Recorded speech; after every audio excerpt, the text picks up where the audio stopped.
Hi, I'm Demian Gover. I'd like to talk to you about your life and what you want out of it.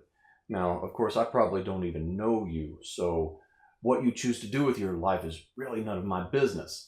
But I'm a spiritual teacher, and I'd like to offer you an ongoing conversation about life and how we might get the most out of it.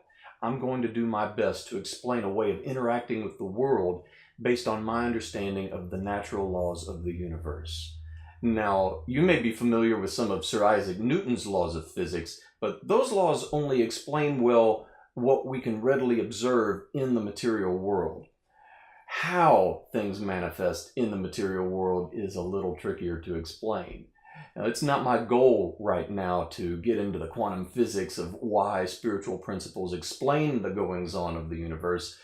I'd like to just go right ahead and offer some perspectives on how we can use spiritual principles in a practical way in our daily lives. What is preventing you from living the life you want to live? It's likely that from where you're standing right now, you may feel as though there are many different things in the way of you living the way you would like. You may even have different ideas about what that means. I'm not just talking about material possessions. I'm talking about how you feel about your life, your whole life.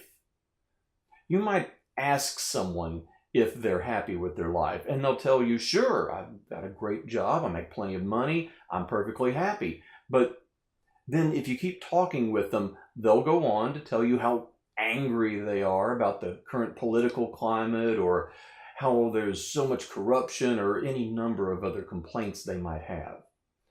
Now, if you spend time with them, you might notice that their opinions about the world actually affect their entire lives. Their families are always on edge, their work is limited because they really believe the economy is bad, and their friends are always usually caught up in some lively discussion about how awful things are.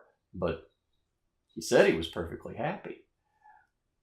Life is, for you, exactly the way you say it is. You become the story you repeat to yourself. It is tempting to think that the struggles and horrors of the world have the greater effect on our lives. If you say they do, they certainly will.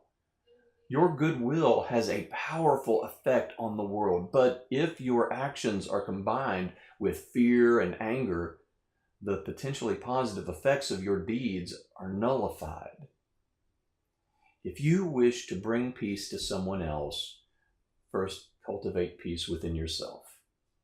You cannot give anyone else that which you yourself do not have. Peace brings peace. Violence brings violence. Blame brings blame. Forgiveness brings forgiveness. We live in a cause and effect universe. You will get back exactly that which you put out.